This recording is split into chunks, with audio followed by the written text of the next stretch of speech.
Muy buenas tardes, vamos a continuar viendo lo que son los antibióticos.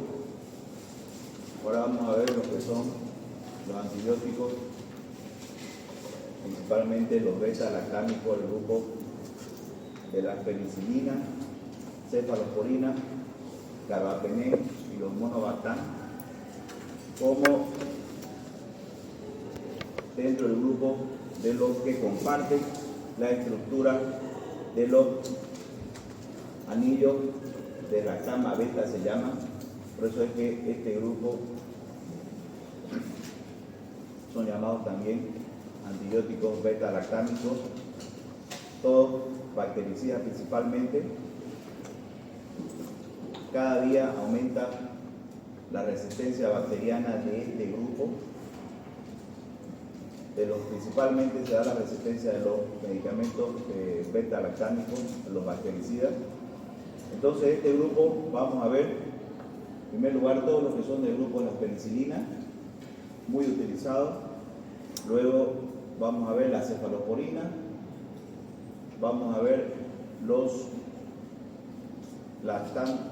beta-lactámicos atípicos o los carbapenem monobactam, que son algunos inhibidores de la beta-lactamasa, que es la principal resistencia que están produciendo actualmente las bacterias.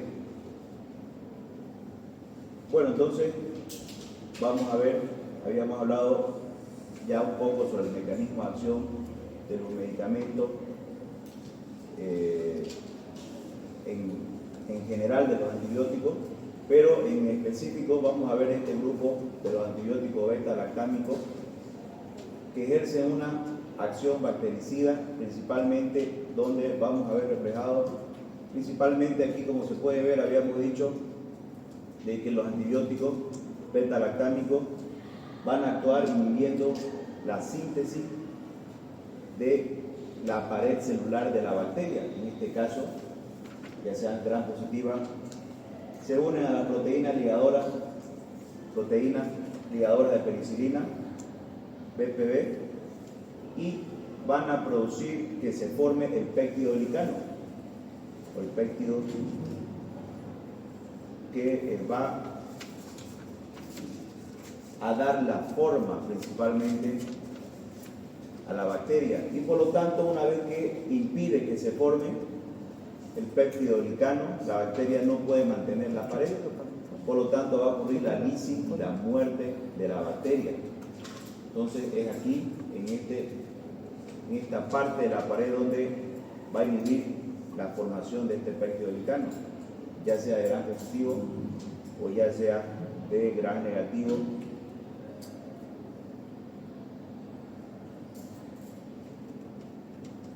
Bueno, para entender un poco la clasificación de los beta-lactámicos, hay principalmente 4, vamos a ver un grupo nuevo, no nuevo, pero sino que de un medicamento antibiótico que ayuda a alargar o a que no se pueda eliminar el antibiótico. En este caso tenemos las penicilinas naturales, que vamos a tener principalmente llamadas las penicilinas benzatínica o penicilina G, que se administran por vía intravenosa o vía intramuscular. Tenemos la penicilina B, o también llamada fenoximetilpenicilina, que se puede administrar por vía oral.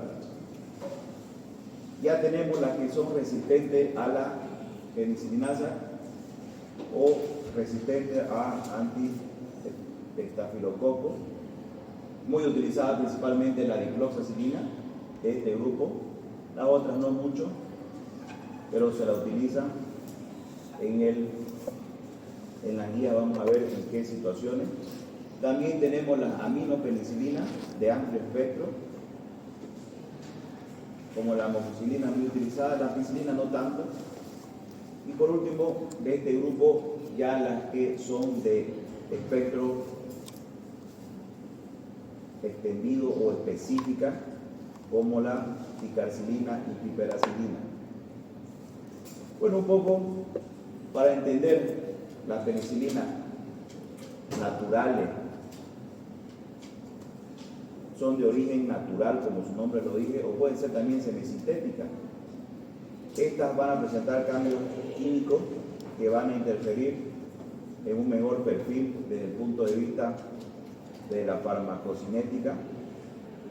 Para eso tenemos nosotros principalmente de este grupo, tenemos la penicilina G-benzatínica, como habíamos dicho, y tenemos la penicilina vía oral,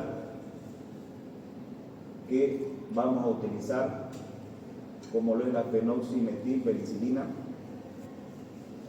Principalmente este tipo de antibióticos, las penicilinas naturales, son obtenidas por fermentación, específicamente para coco gram positivo, para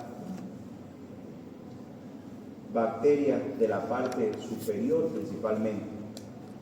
Estas se van a administrar por vía principalmente intramuscular. Tiene la ventaja que es una sola colocada y lo dejamos al paciente que se vaya, versus la vía oral, que generalmente tenemos que estar dando dosis por día o cada hora. Hay algunas todavía bacterias que son muy sensibles a esta penicilina, como por ejemplo sífilis, una sola aplicación, gonorrea, también endocarditis o algunas intervenciones quirúrgicas específicas. La penicilina son muy buenas todavía. O también en faringoamidalitis estreptocócica, vamos a ver de que cuando es primera vez o es menor, generalmente podemos dar al paciente. Y luego tenemos la penicilina la penicilina B, la fenoximetilpenicilina, en las cuales son de administración oral. Se utilizaba antes para vías respiratorias, actualmente no son muy utilizadas. Pero específicamente, ¿cuáles son las diferencias entre estas dos? Porque tenemos otra penicilina que vamos a introducir también, la penicilina sódica y potásica, pero específicamente estas dos, que son las que vamos a ver. Tenemos la penicilina G-benzatínica, que puede tener una sal sódica, potásica, procaínica, dependiendo de la sal que se le agregue. Esta no se pueden dar por vía digestiva porque se destruye.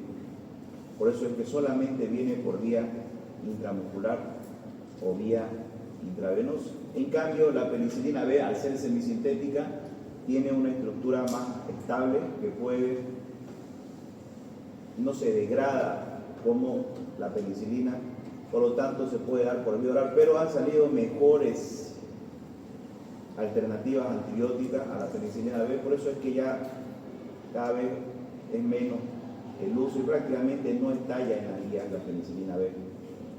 La absorción, como habíamos dicho, oral es pobre en la penicilina G, pero lo bueno de esta es que la vida media, dependiendo, puede ser, si es con procaína, puede ser media, y si es con benzatina, la acción es más prolongada.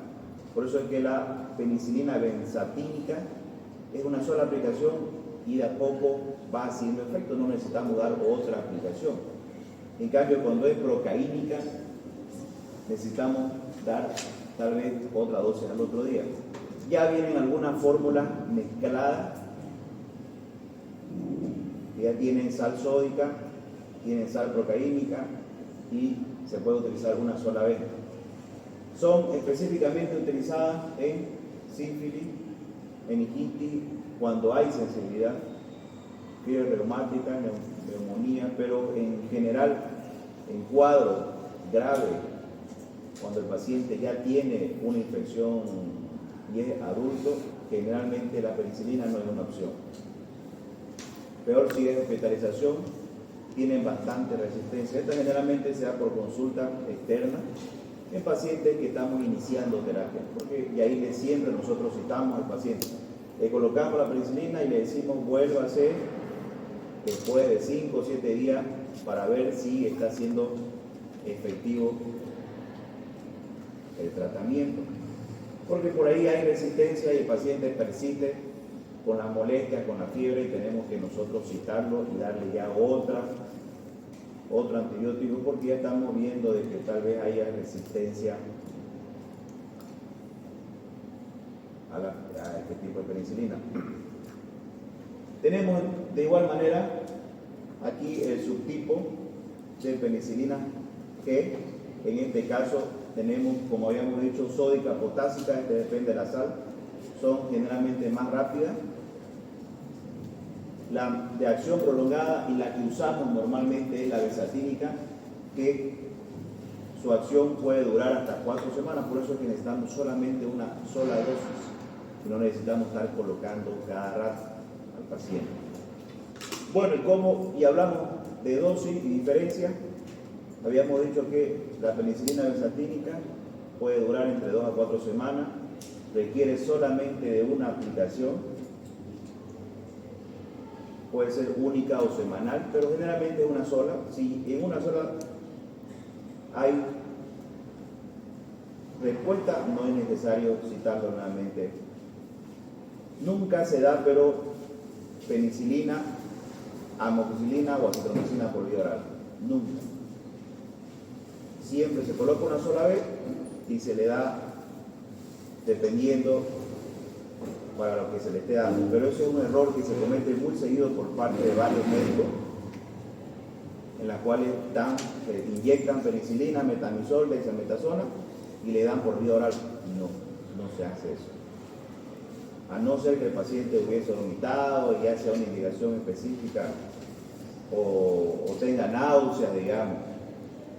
Pero por preferencia, no.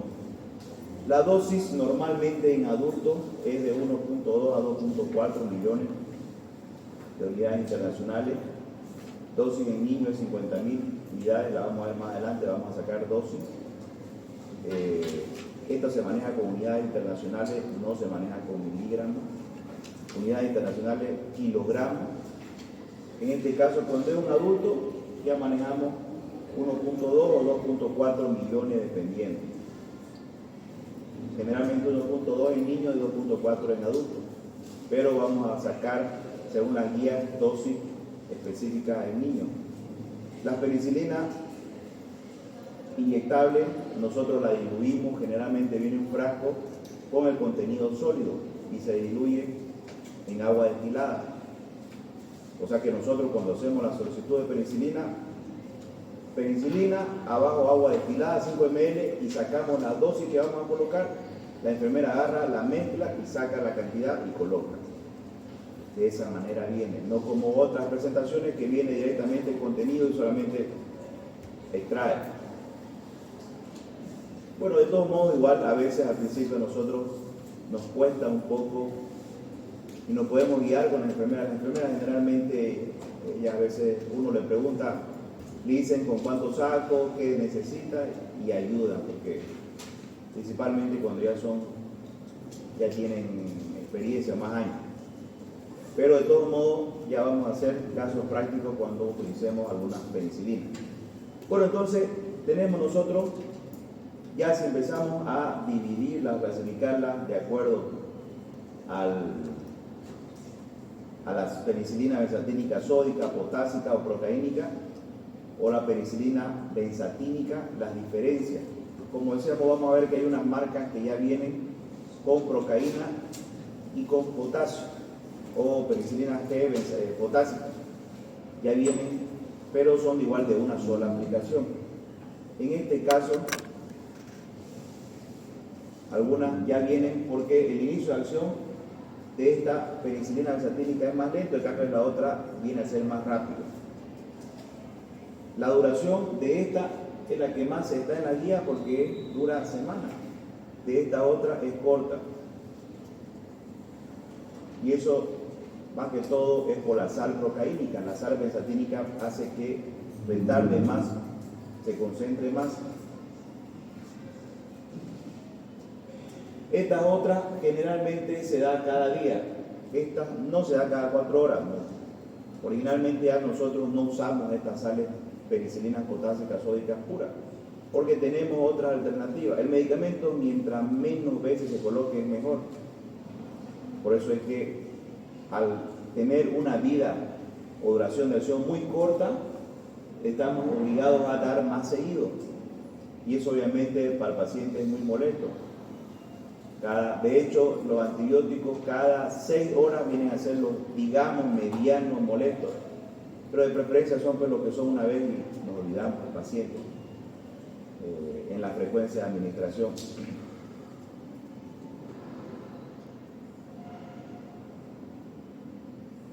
Bueno, en cuanto a utilización de estas penicilinas, principalmente nosotros la vamos a utilizar la penicilina, como habíamos dicho, principalmente así en general, en faringoamidalitis estreptocócica como primera línea, sífilis, no muy común se ve sífilis, la verdad es que yo no veo mucho sífilis actualmente, no sé por qué.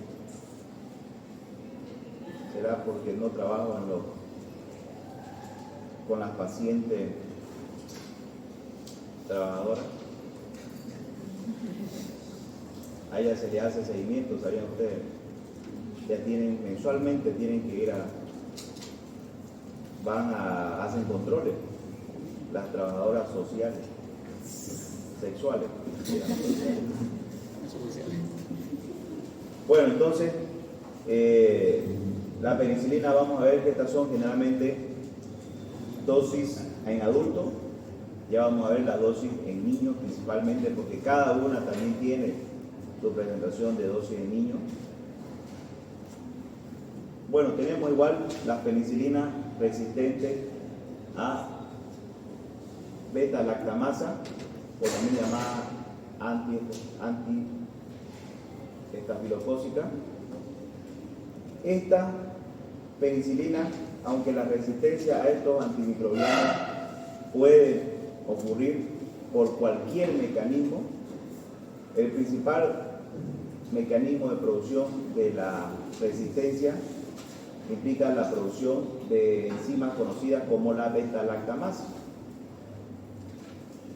Entonces, este tipo de penicilina son semisintéticas, no son naturales como las penicilinas benzatínicas. Básicamente son resistentes a la acción de la beta-lactamasa del estafilococo, que eso es lo que las hace diferentes a la penicilina benzatínica.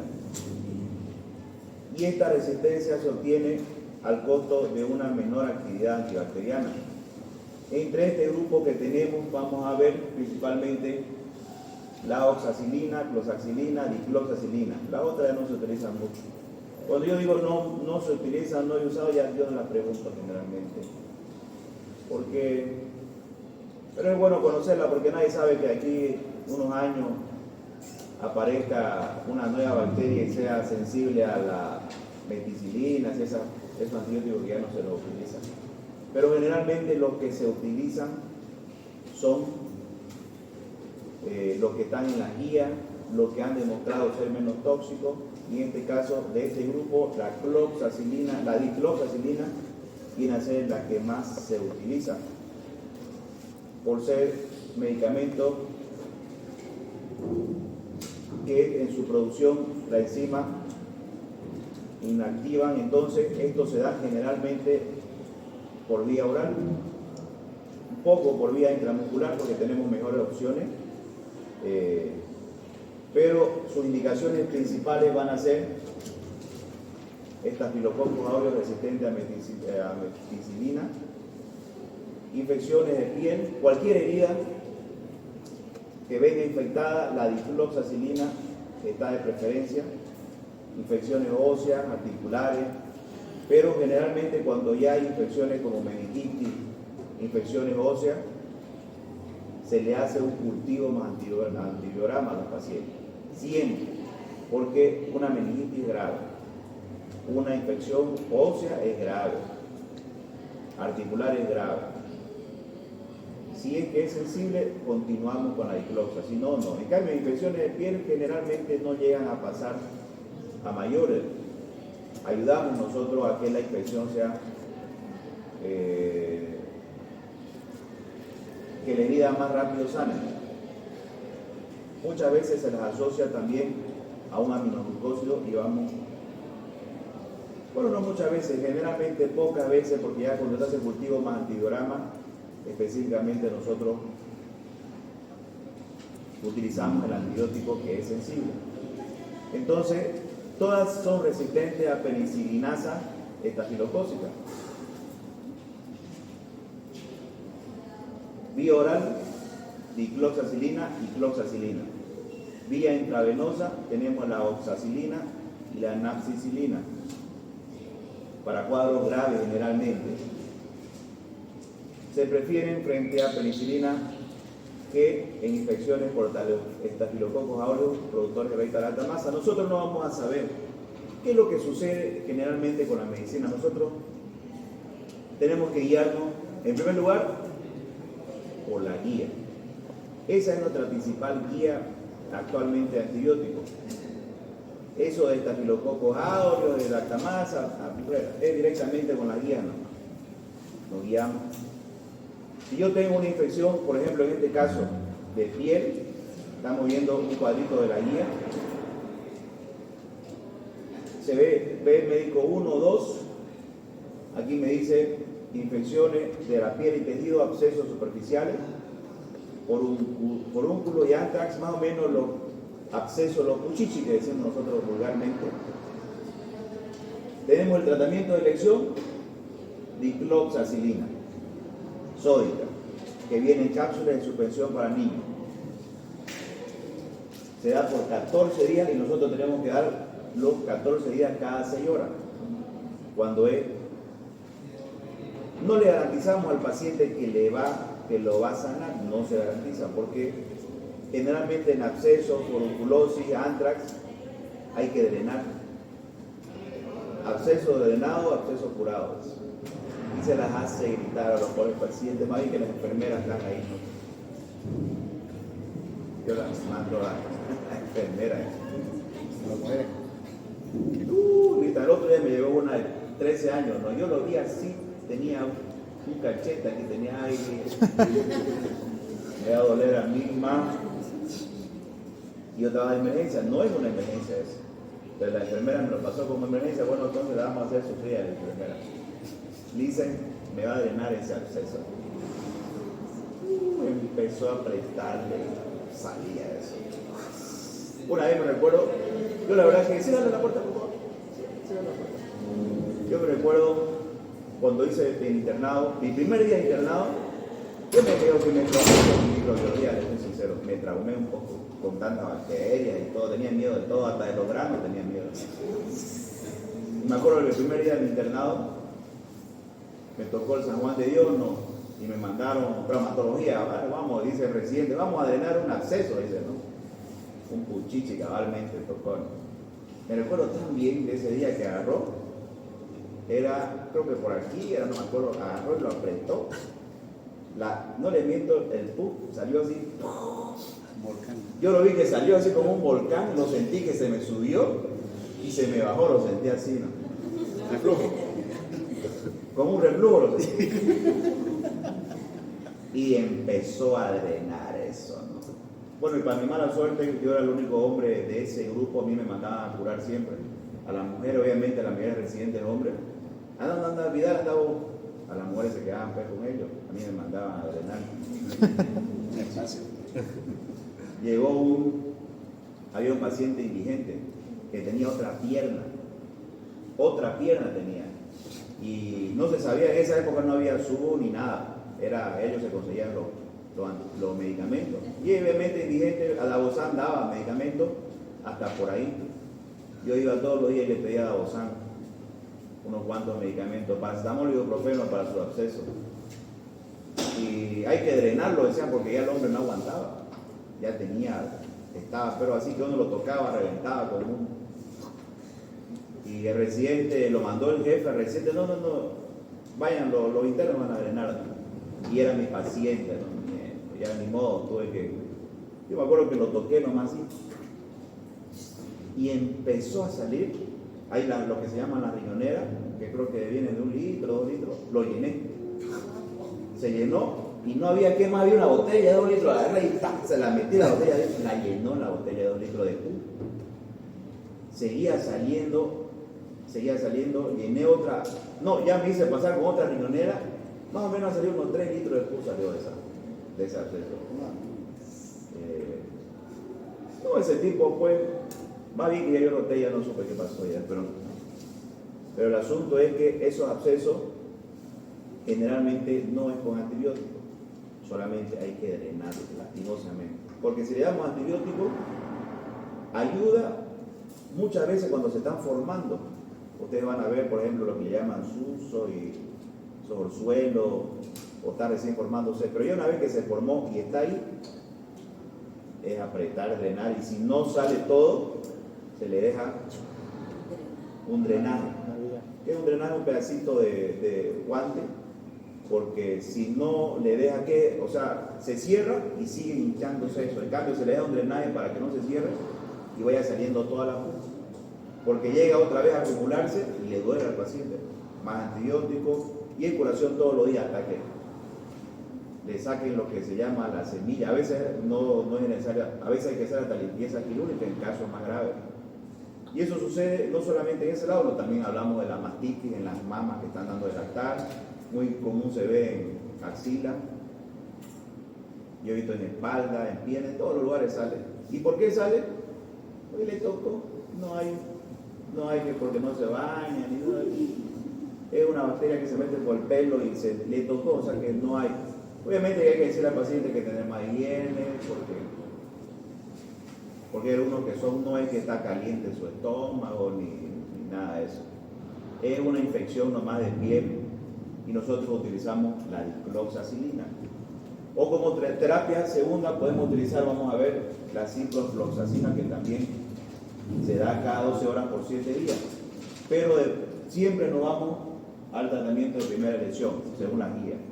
Siempre le digo guía es nuestra primera. Yo ya detecté que es una antra, herida, infectada en piel, prevención de pacientes por mordedura de perro, igual se da la dicloxacilina. No dice aquí, a ver, dicloxacilina, no dice. Pero en pacientes que tienen mordedura de perro, es también común todo el tiempo ya mordedura de perro, a lo menos en los lugares más alejados, en la zona del Cunán, de la villa, porque no tienen barba, así que siempre hay mordedura de perro. El esquema también menciona dicloxacilina, aunque no esté infectada la herida, pero la boca del perro es sucia, tiene harta bacterias. Cuando muerde, generalmente se infecta, así que se da antibiótico en esos casos y se hace curaciones todos los días dependiendo de la herida, porque hay heridas que son una raspadurita, una escoriación, hay heridas que son más profundas, y si la herida es grande nunca se la cierra completamente. La herida, si es grande, se le deja 2 puntitos nomás, pero se deja para que drene por si se infecta en heridas de mordedura de animal. Bueno, en este caso la principal que se usa es la dicloxacilina. La otra casi no se la utiliza, así que cuando digo casi no se la utiliza, la verdad que casi ni las pregunto. Tienen esa suerte, que no les hago preguntas de las que no van a utilizar principalmente. Bueno, tenemos igual lo que se llaman las aminopenicilinas de amplio espectro, también conocidas como penicilina de espectro ampliado. Estas penicilinas son muy utilizadas. En este caso el ejemplo más común es la amoxicilina y la ampicilina. Antes me acuerdo que era época más antigua, ampicilina era para todo, me recuerdo. Bueno, no me recuerdo, yo la verdad que estaba chico todavía, pero me acuerdo que había unas presentaciones en sobre y de todo se utilizaba, como igual se utilizaba con la ampicilina. ¿Usted se acuerda? ¿Usted se acuerda? Sí, yo me acuerdo que se utilizaba. ¿En qué? Era en polvo, ¿no? En polvo y también en tabletas que uno lo ponía. Ah, sí, yo eso me acuerdo un poco, me acuerdo. Directo a la herida. Directo a la herida, sí. Actualmente esa terapia ya no se ha comprobado, igual que el agua oxigenada ya no se utiliza directo a la herida, a no ser que esté infectada o esté llena de... o esté llena de sustancias, porque a veces a las quemaduras o a las cosas infectadas le echan de todo, ahí le metanle agua oxigenada para que eso los reflejen como lavar ropa, ¿no? Así lo hacen, ¿no? A las heridas, la tienen que dejar limpia y la estrujan como lavando ropa a las heridas. La verdad que no sería enfermera, yo no. Es mucho griterío. Bueno, entonces tenemos en este grupo de la penicilina, de la aminopenicilina. Estas son activas, gran positiva y poco gran negativa, tanto aerobias como anaerobias. Mejor biodisponibilidad por vía oral. No se utilizan mucho por vía parenteral, excepto la ampicilina. También se utiliza en E. coli para tratamiento de gastritis la amoxicilina, como la hemos visto ya en gastrointestinal, además de la influenza, también combinada con inhibidores de beta-lactamasa, y aquí es donde es importante saber que este tipo de penicilina generalmente son sensibles también a la penicilinasa, por lo tanto nosotros tenemos que utilizar conjuntamente con un inhibidor de beta-lactamasa, como en este caso el ácido clavulánico o sulfuranato o el sulbactam. O sea que hay la asociación de amoxicilina más ácido clavulánico, y eso ayuda para que la bacteria no destruya directamente el antibiótico, porque estas son sensibles a las beta-lactamasas producidas por la bacteria. Cuando se la asocia, ya nosotros cortamos eso. Entonces tenemos dentro de la amoxicilina que se da por vía oral, esta solamente viene por vía oral. Cuando la vamos a indicar, se indica para varios tipos de enfermedades, mastitis, cuando hay infección igual de la mama, prevención postparto, la paciente sale del parto normal, generalmente nosotros le damos amoxicilina, se da según esquema preventivo amoxicilina por 7 días. Tratamientos dentales, los dentistas, la penicilina y la amoxicilina es lo que más usan. Después otitis, gastritis, faringitis estreptocócica, vamos a ver que utilizamos primera línea penicilina, luego amoxicilina, luego eritromicina, o por último utilizamos la acitromicina, que ha demostrado ser también muy buena. Neumonía no grave y sinusitis. En otras palabras, la amoxicilina, penicilina son casi para vías respiratorias o vías para de arriba. Acordémonos que para arriba son siempre indicadas las amoxicilinas. Luego tenemos la ampicilina, que igual actúan sobre gran positivo, gran negativo, no muy usadas actualmente, pero está todavía en algunas indicaciones. Bueno, entonces la amoxicilina se da cuando damos sola, damos 500 miligramos vía oral cada 8 horas, hasta 875 cada 12 horas. Ya como hemos visto, infecciones, las que hemos hablado, pero aquí yo solamente le agregaría en terapia preventiva en pacientes postparto. En cambio, cuando damos con el ácido clavulánico, ya se da cada 12 horas generalmente. No se da tanto cada 8 horas. Y esto más que todo no tanto por la amoxicilina, sino por el ácido clavulánico. Ya esto vamos a utilizar en algunos tipos de infecciones o mordeduras de animales. También se puede utilizar como terapia alternativa a la dicloxacilina. Tenemos igual la ampicilina que se da en bacterias específicas cuando sale en un cultivo más antibiograma, como listeria, meningitis, pero generalmente se da esta ya con cultivo. Antes, como decía, se venía en polvo y se aplicaba en la heridita, ¿no? Debe haber todavía, porque siempre la gente todavía antigua utiliza. Ya no se utiliza tanto, pero igual hay en farmacia para venta libre. El sulbactam, vamos a ver también, es un inhibidor de beta-lactamasa y va a ampliar su espectro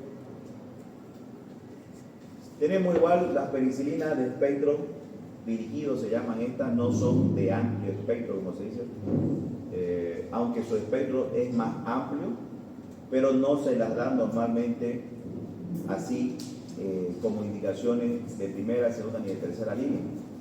Generalmente estas son consideradas como penicilinas de tercera, cuarta generación,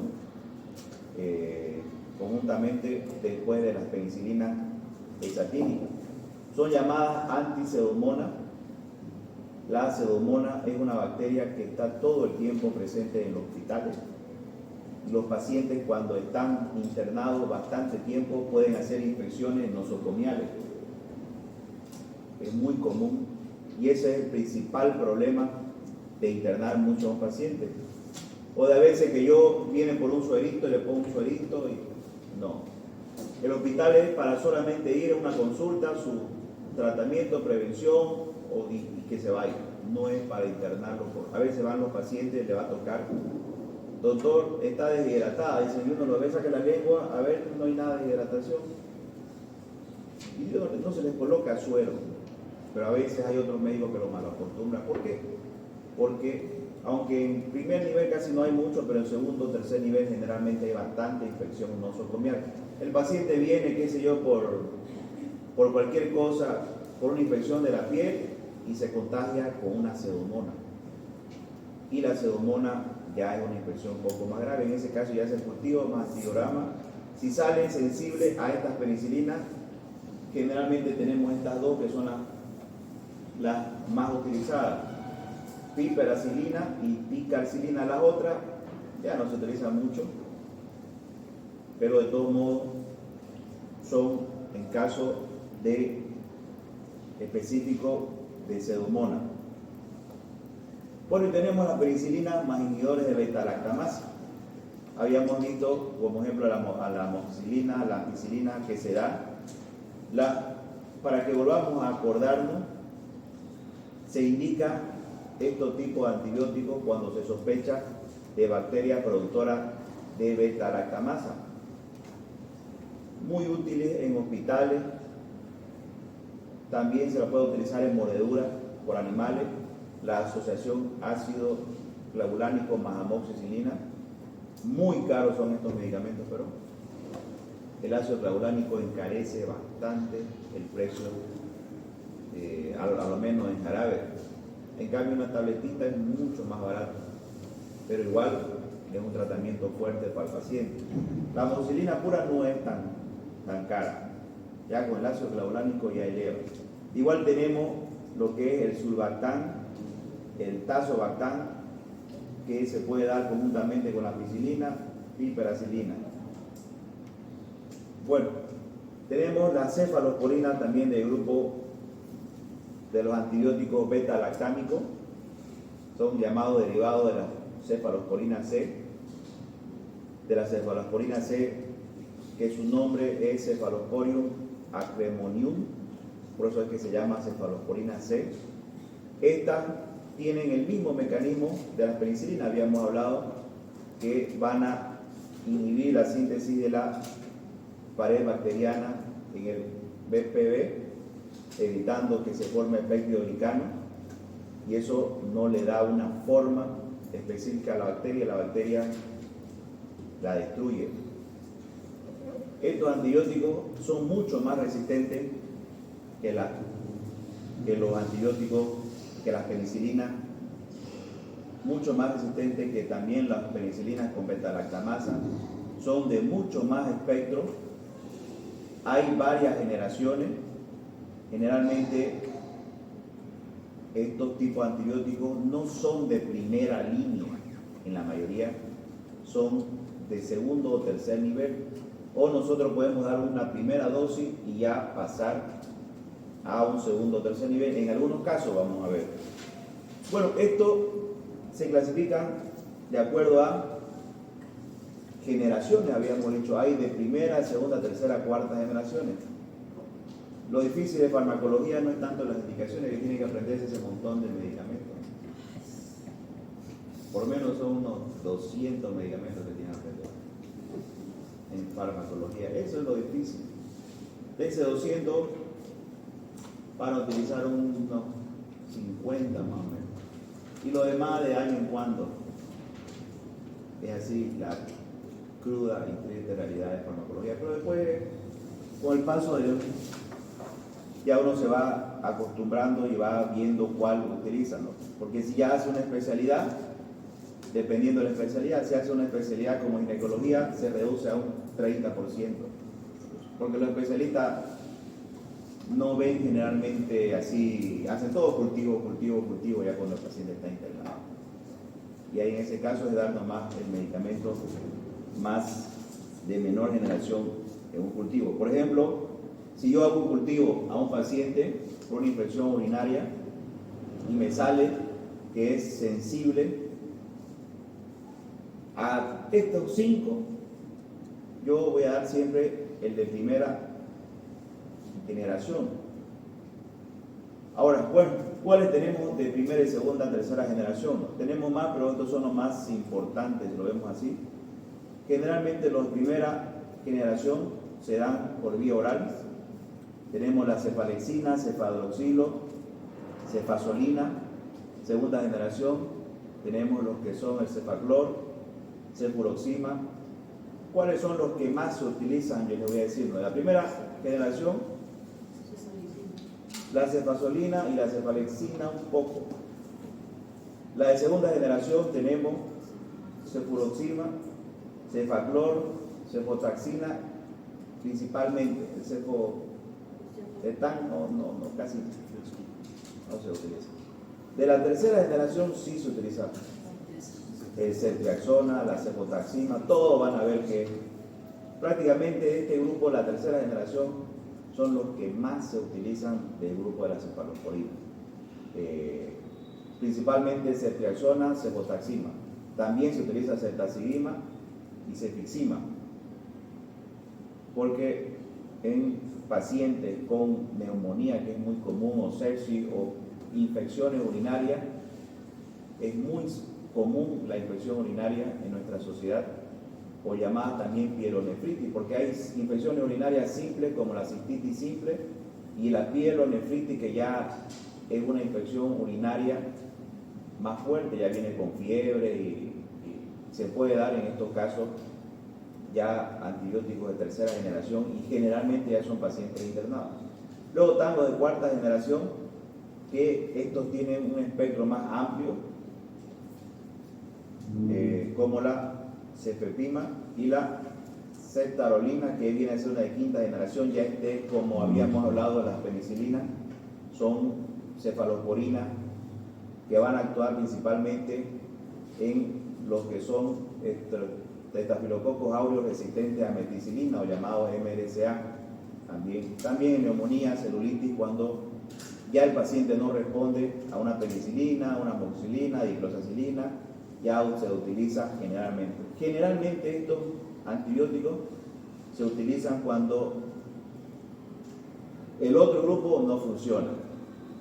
Obviamente siempre con su cultivo más antibiograma, porque eso ya es muy común hacer cultivo más antibiograma, porque nos puede ayudar para el éxito del tratamiento antibiótico al paciente cuando se le hace un cultivo.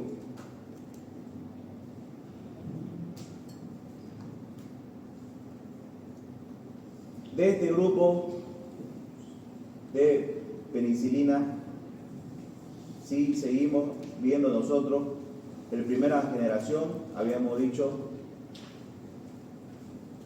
tenemos el grupo de la cefalexina, que es vía oral. Vamos a utilizarlo principalmente en infecciones de la piel, en infecciones por vías urinarias no complicadas y a veces en profilaxis quirúrgica igual.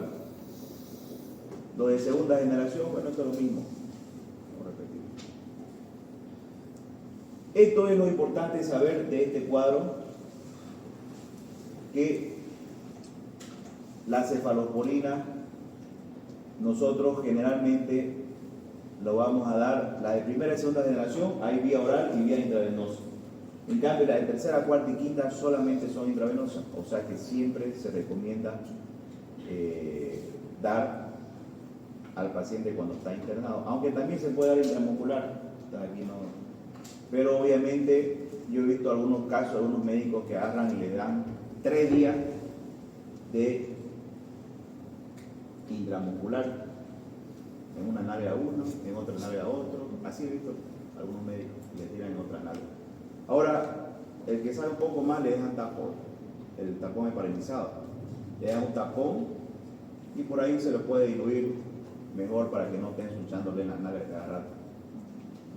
Pero todavía he visto algunos médicos que hacen eso, ¿no? Que le están dando un día, otro día, y lastimosamente después como dirá, ese paciente no se va a poder ni sentar, ¿no? Y actualmente eso es complicado porque obviamente hablábamos de daños y hay más probabilidad de otros daños en los inyectables. Y generalmente son pacientes que ya requieren internación para que se lo vaya controlando. Porque este grupo no es para dar una simple infección de piel. Entonces, lo de primera generación principalmente se da en infecciones de piel y profilaxis quirúrgica. Segunda generación en infecciones respiratorias, abdominales. Tercera generación en meningitis, sepsis, gonorrea. Cuarta generación infecciones graves nosocomiales, pseudomonas. Y los de quinta generación ya cuando hay resistencia a los estafilococos aureus o los MRSA. Es importante saber que mientras más generación, mayor actividad gram negativa. Va siendo de gram positivo a tercera, cuarta ya va siendo más gram negativo. Cuando es meningitis, generalmente se hace un cultivo, sea la meningitis es muy grave, pero se prefiere iniciar con ceftriaxona. Si el paciente está viendo respuesta, si el paciente sigue con fiebre, ya está en proceso el cultivo y a veces rotan directamente a un monobactam, a un antibiótico de más amplio espectro. Pero generalmente se inicia con ceftriaxona por atravesar la barrera hematoencefálica. Bueno, entonces, cuando hablamos de dosis,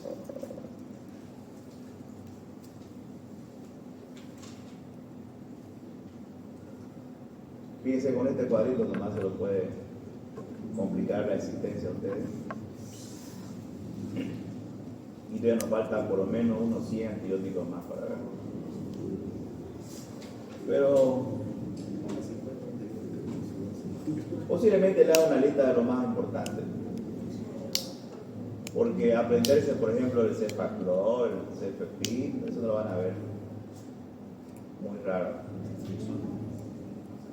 Pero ya vamos a ver. Vamos a hacer una lista de lo que sí o sí les voy a preguntar. A modo de ser un poco bueno. Y de lo que no, digamos, no creo. Pero voy a hacer una lista de los antibióticos así, esto, sí o sí tienen que sabérselo. Y esto medio y esto prácticamente no. Bueno, entonces, ¿qué dicen las guías con relación? Las guías muy poco hablan sobre la colocación de cefalosporina.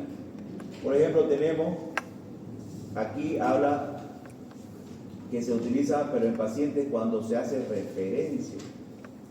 ¿Qué quiere decir eso? Yo tengo un paciente internado en mi centro en primer nivel y lo voy a referir a uno de segundo nivel o tercer nivel por una infección o por lo que sea. Me da la opción profiláctica de colocarle. Ya he dicho que siempre nosotros nos basamos en guía. Es el único, en este caso, la cefazolina, que está como referencia. Generalmente no se recomienda, no es nomás mejor enviarlo, porque ya en infecciones nosocomiales habíamos dicho que la ceftazolina, procalcilina, tenemos todo ese grupo para poder utilizar, pero en pacientes con generalmente con cultivo más antibiograma o dependiendo del protocolo de la guía se da también. Los segundo y tercer nivel igual tienen sus guías para iniciar antibióticos. En infecciones locales como en conjuntivitis neonatal, generalmente no es muy común porque al recién nacido se le da una dosis preventiva de gentamicina, que es un antibiótico que lo vamos a ver más adelante, pero de todo modo igual puede hacer unas infecciones por gonococo, ya se inyecta ceftriaxona en estos casos, en estos tipos de pacientes. Bueno, de igual manera tenemos los beta-lactámicos atípicos.